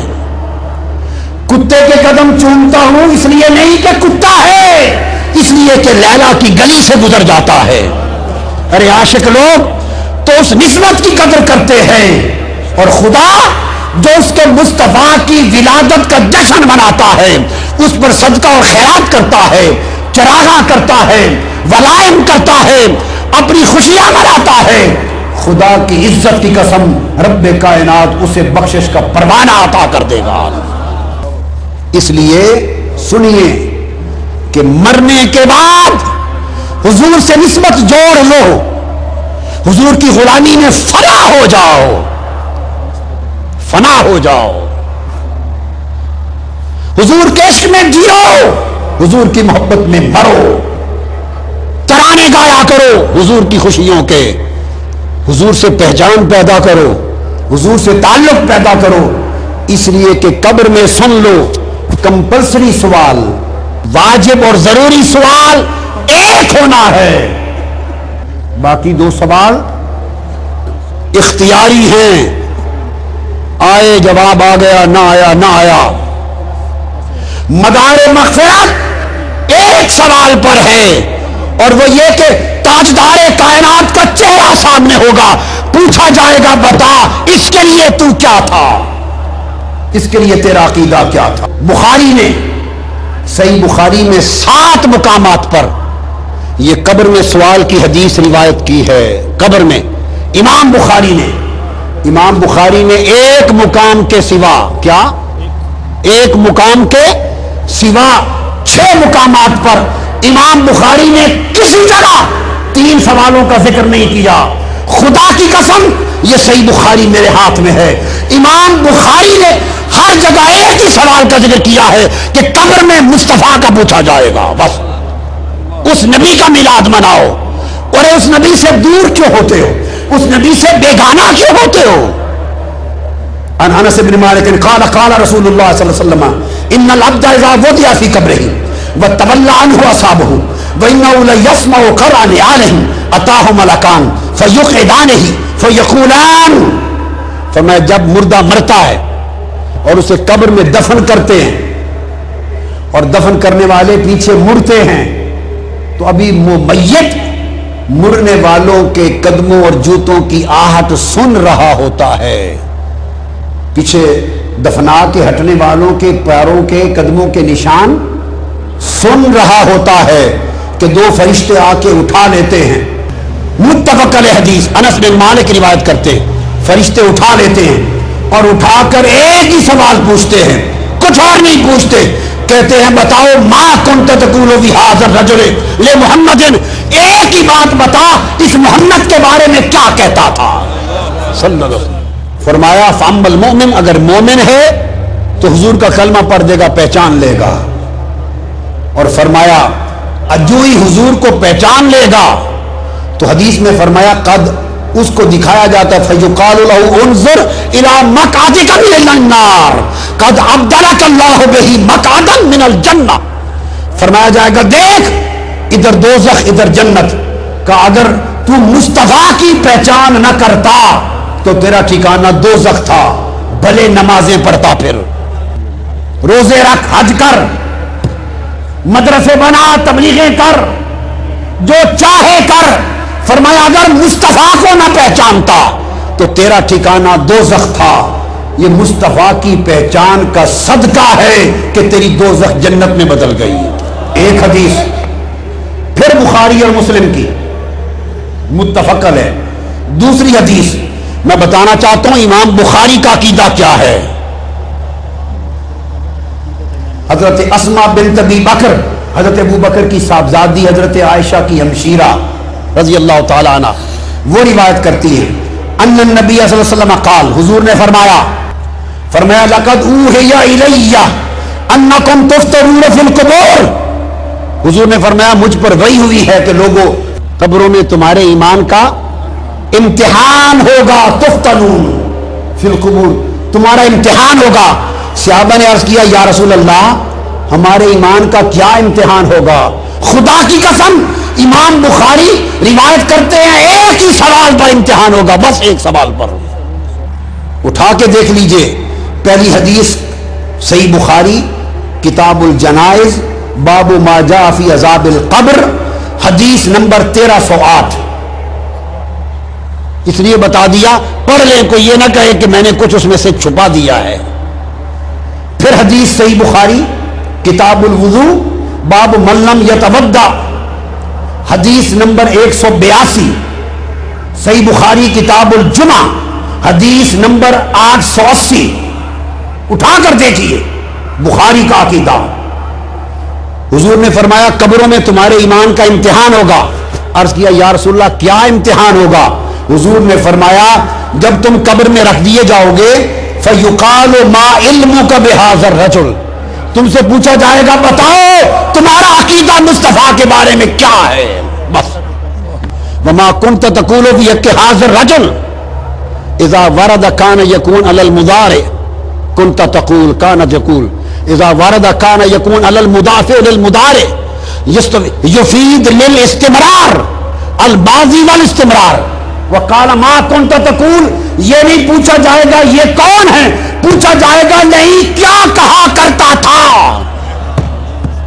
مسجدوں میں جمعے کے دن کیا کہا کرتا تھا، ربیع الاول میں کیا کہا کرتا تھا. هذا الماضي المستمر اے فی حیاتک ما كنت تقول فی حیاتک.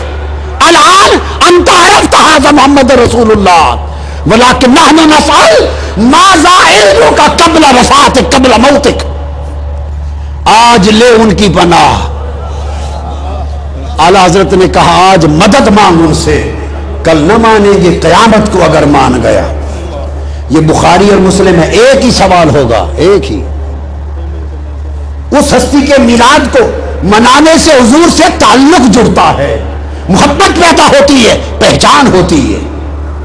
یہ لفظ صحیح مسلم کے. پھر آقا علیہ السلام نے پھر اسی طرح فرمایا ایک اور بڑی پیاری حدیث، وہ ابن ماجہ میں ہے، سیاستہ ابن ماجہ اور امام احمد بن حنبل. وقال اسنادہ صحیح. وہ حدیث کیا ہے؟ وہ حضرت عائشہ اور حضرت ابو ہریرہ سے روایت ہے. تیسری حدیث ان النبی صلی اللہ علیہ وسلم، الفاظ پہ غور کریں. قال اما فتنۃ القبر، پوچھا گیا یا رسول اللہ قبر کا فتنہ، قبر کی آزمائش کیا ہوگی؟ قبر کی آزمائش کیا ہوگی؟ قال اما فتنۃ القبر فبی تفتنون وانی تسألون. هذا الحدیث. صحابہ نے پوچھا یا رسول اللہ قبر کا امتحان کیا ہوگا؟ فرمایا سنو قبر کا امتحان میرے بارے میں تمہیں آزمایا جائے گا اور میرے بارے میں سوال کیا جائے گا. بس. صحابہ نے پوچھا یا رسول اللہ کیا کہیں گے؟ حضور نے فرمایا فرشتے پوچھیں گے فیما کنتا، پوچھیں گے مسلمان تھا کافر تھا؟ وہ کہے گا مسلمان ہوں. فرمایا اگر مسلمان ہے تو جواب دو ما ھذا الرجل الذی کان فیکم، یہ مصطفیٰ کون ہے؟ بس اتنی بات پوچھی جائے. اب آپ کو میں آخری بات سمجھا دوں، آپ کے ذہن میں آئے گا کہ پھر 3 سوال کیسے؟ وہ بھی حدیث میں ہے مگر زیادہ ایک ہی سوال. حدیثوں میں 3 سوالوں کا بھی ذکر ہے، من ربک ما دینک اور تیسرا. اب میں تطبیق کر دوں، تطبیق کہ 3 سوال اور 1 سوال. تطبیق کیا ہے؟ التطبیق بینہما کیا ہے؟ تطبیق یہ ہے جو پہلا سوال ہے من ربو کا، وہ صرف یہ جانچنے کے لیے ہے کہ مومن ہے کوئی مسلمان رب کو ماننے والا ہے یا کافر ملحد اور دہریہ ہے.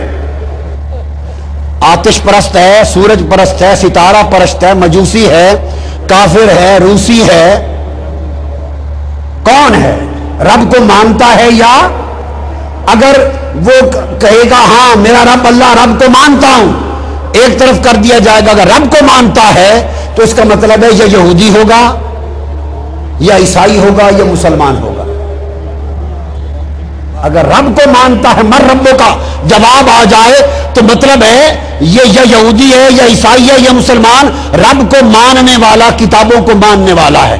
یہ امتحان نہیں ہے، ابھی نکھارا ہو رہا ہے، نتارا ہو رہا ہے، ابھی تقسیم ہو رہی ہے.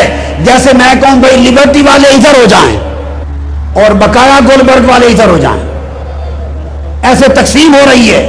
رب کو ماننے والے ہاں ماننے والا ہوں، اچھا یہ یہودی ہے یا عیسائی ہے یا مسلمان.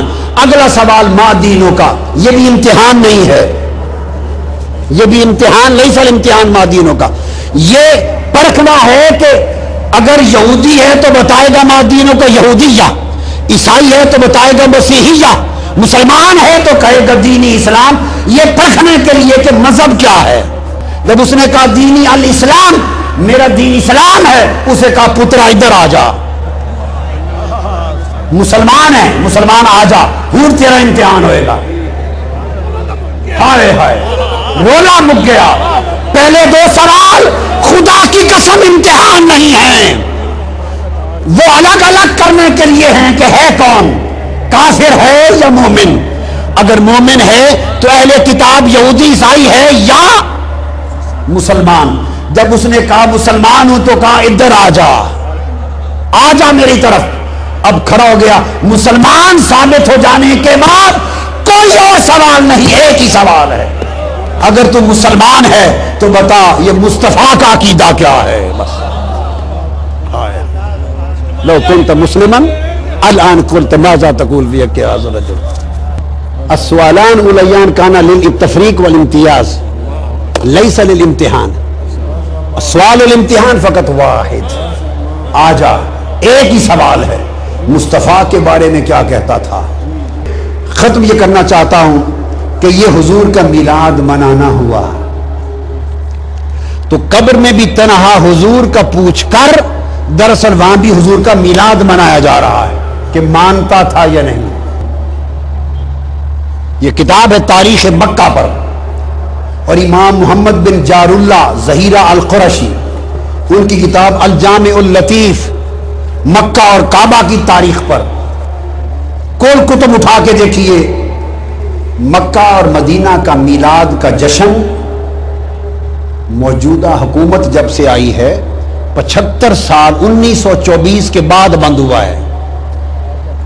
بعض لوگ یہ سمجھتے ہیں جی اصل اسلام تو وہاں سے آیا، اصل اسلام تو عرب سے آیا، مکہ مدینہ سے، وہاں تو مناتے نہیں ہیں تو آپ کیوں مناتے ہیں. یہ سوال ذہنوں میں آتا ہے نا. سن لو، اسلام آیا تو وہاں سے ہی، مگر ان پچھلے 75 سالوں میں نہیں آیا، 1400 سال پہلے آیا تھا. بابا یہ جو میلاد نہیں منایا جاتا، اس مذہب کی عمر 75 سال ہے. اس سے پہلے صدیوں سے حرم کعبہ میں میلاد کا جشن منایا جاتا تھا.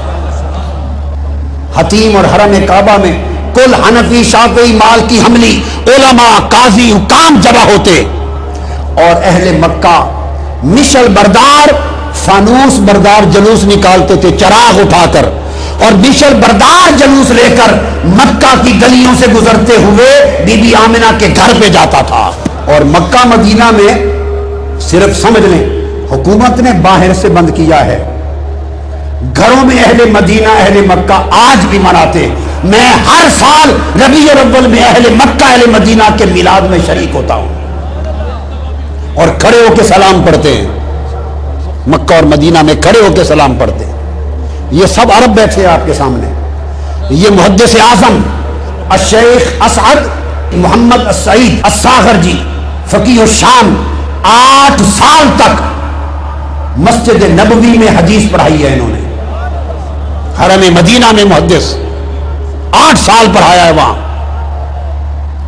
یہ حجت ان کی کتابیں دینی مدارس میں داخل نصاب ہیں.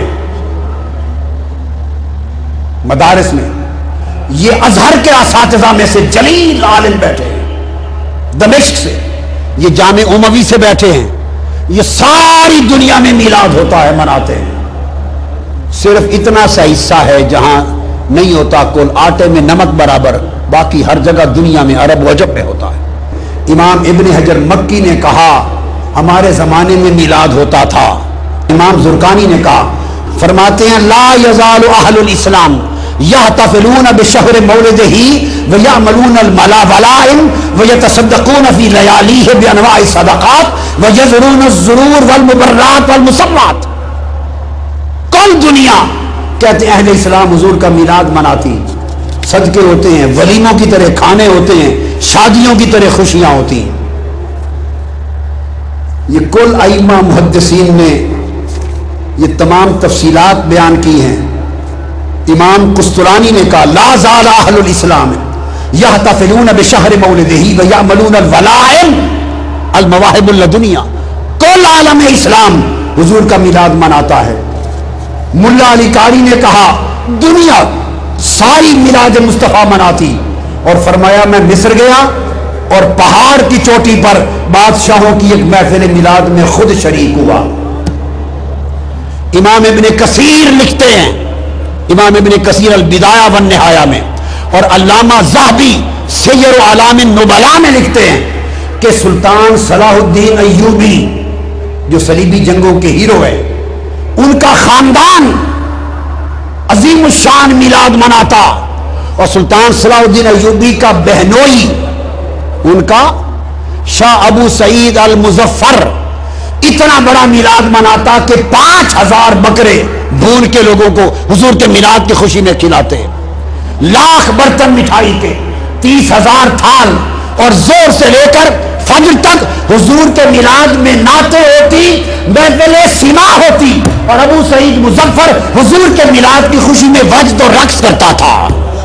تو جو بات بتانا چاہتا ہوں، جلال الدین سیوطی نے لکھا کل جہان میں میلاد کا ہونا، ملا علی قاری نے کتاب لکھی، شمس الدین جزری نے لکھی، محدث ابن الجوزی نے لکھی، امام نووی کے شیخ امام ابو شامہ نے کہا، امام ذہبی نے کہا، اس طرح امام شمس الدین ناصر دمشقی نے کہا، ابن حجر اسقلانی نے لکھا، امام قسطلانی نے لکھا، امام نصیر الدین نے لکھا، امام جمال الدین نے لکھا، اور اس طرح امام یوسف بن الشامی نے لکھا، محمد بن یوسف الصالحی الشامی صاحب سیرت الشامیہ نے لکھا، امام ابن حجر مکی نے لکھا، شیخ عبدالحق محدث دہلوی نے لکھا، امام زرقانی نے لکھا، شاہ ولی اللہ کے والد شاہ عبد الرحیم دہلوی فرماتے میں ہر سال میلاد مناتا، ایک سال پیسے نہیں تھے، ایک سال شاہ ولی اللہ مجھے والد، تو میں نے چنے لے کے حضور کے میلاد کی خوشی میں تقسیم کر دیے، چنے، رات حضور کی زیارت ہوئی، فرمایا عبد الرحیم تیرے چنے بھی ہمیں پہنچ گئے۔ اور شاہ ولی اللہ محدث دہلوی امام الہند شاہ ولی اللہ محدث دہلوی فجوز الحرمین میں لکھتے ہیں کہ میں خود مکہ میں محفل میلاد میں شریک تھا، شاہ ولی اللہ فرماتے ہیں، اور دوران محفل میلاد مولد پر میں نے اچانک مراقبے میں نور دیکھا، انوار، میں نے مراقبہ کیا کہ یہ نور کیسا ہے، فرماتے ہیں جب مراقبہ کیا تو پتا چلا کہ دو نور ملے ہوئے ہیں، میلاد مصطفیٰ کے ذکر کا نور اور ملائکہ کا فرشتوں کا نور جو حضور کی محفل میلاد میں آئے ہیں۔ یہ شاہ ولی اللہ محدث دہلوی فرماتے ہیں۔ حاجی امداد اللہ مہاجر مکی رحمۃ اللہ علیہ جو مولانا رشید احمد گنگوئی کے شیخ، جو مولانا قاسم نانوتوی کے شیخ، جو مولانا اشرف علی تھانوی کے شیخ، کل علماء جو بند اکابر کے شیخ، حاجی امداد اللہ مہاجر مکی سے پوچھا کہ محفل میلاد کا حکم، کہتے ہیں اس میں برکت ہے، کوئی مانے یا نہ مانے کل اہل حرمین کرتے ہیں، ہمارے لیے حرم مکہ مدینہ کی حجت کافی ہے، اس زمانے ہوتا تھا۔ تو دوستو گفتگو یہاں پہ ختم کی کہ آقا علیہ السلام کا جشن میلاد قرآن سے ثابت، حدیث سے ثابت، سنت نبوی سے ثابت، ائمہ محدثین سے ثابت، کل تاریخ اسلام سے ثابت۔ خوش نصیب ہیں وہ جنہیں یہ سعادت میسر ہے، ملایا کرو، خرچ کیا کرو، اس سے بڑی خیرات کوئی نہیں اور اس سے بڑی مسرات کوئی نہیں ہے۔